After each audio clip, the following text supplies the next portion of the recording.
Check in real quick here with Debra Medina, one of the Republicans running for governor, and congratulations, you're in the second debate. Hallelujah. I love it. I heard from lots of people, both email and also lots of calls here at the station. I know that people were protesting outside of Belo properties yesterday, and people said it was just outrageous that you weren't going to be allowed in, and they had these very, I think, almost arrogant requirements for you to be in the second debate. It almost seemed like unless you were a career politician, you just weren't going to get to participate. Well, I think that was pretty clear, having held comparable office. Where does that come from? Didn't we get rid of the royal class when we parted from England, I thought? No. No, I think you either had to be governor of Alaska or California or some other large state before you could run here in Texas. That was my understanding. What do you think about the public pressure and its role in this decision? I mean, they had said that you'd have to poll 15%, and then the latest poll showed you at 12. Well, it took 12 plus or minus 3, I think, just right after the debate. And I think everybody felt like it would take some time for that to really catch up to the polls, or the polls to be an accurate reflection of what's happening out there, and that's just one poll. I guess, we're certainly glad that saner minds have prevailed, that the people of Texas are going to have another look at those seeking the office of governor. It's a big office. It's important that we do a good job interview, and having one debate amongst the candidates is probably not sufficient for anybody to really make solid choices there. I'm looking forward to a second time out, proving the merit of the direction that I'm trying to chart for Texas. It's certainly not a new direction. It's one that our founders envisioned. It's just getting us back on course, I think, and lots of people are really excited about it, and I'm very proud to be carrying the message for Texans on that stage. What role has the Tea Party movement played, as you understand it, in getting you into this debate and about your candidacy overall?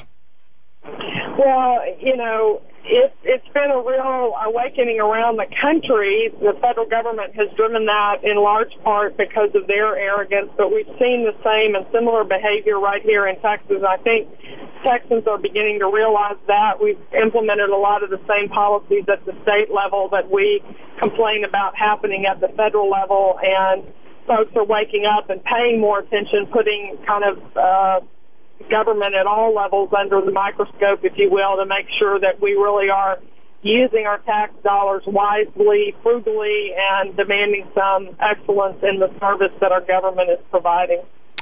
What do you make of the way the first debate went? Some people said that you might have looked a little nervous out there, but you still were able to get your message across.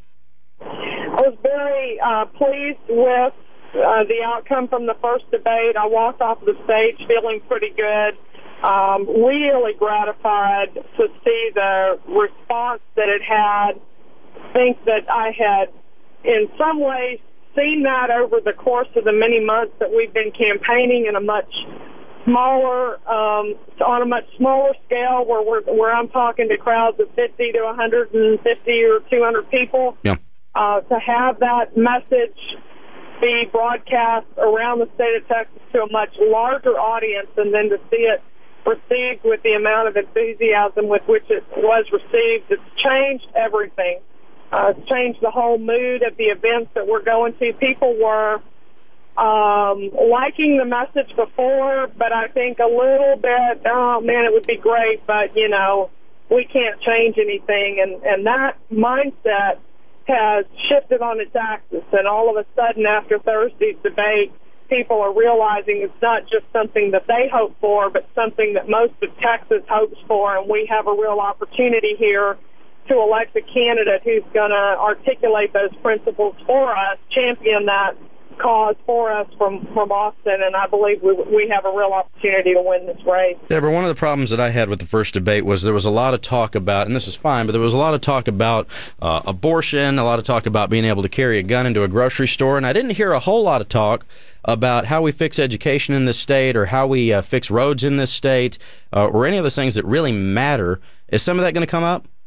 Boy, I sure hope so, Scott. I haven't seen the criteria for the debate yet. We just got notice late yesterday afternoon, and I'm out campaigning in East Texas this week. I'm waiting for my campaign team to get that information and get it to me, and then we'll know what the real format is. But you're absolutely right. There are a lot of number of issues that are pressing on Texas, and in order for us to really make the best choice for governor, we've got to have those things talked about. I've said that Kay and Rick are two sides of the same coin. It's a big government coin.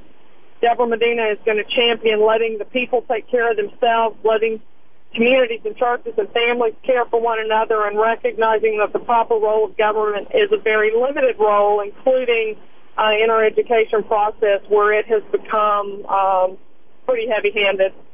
One other thing here, Senator Hutchison in the debate told Governor Perry that, or she conceded to him that he couldn't do much about property tax appraisals. I think what she should have asked him is why he hasn't done anything about appraisals, which he's promised to do over and over again. Could you try to make that point for us all?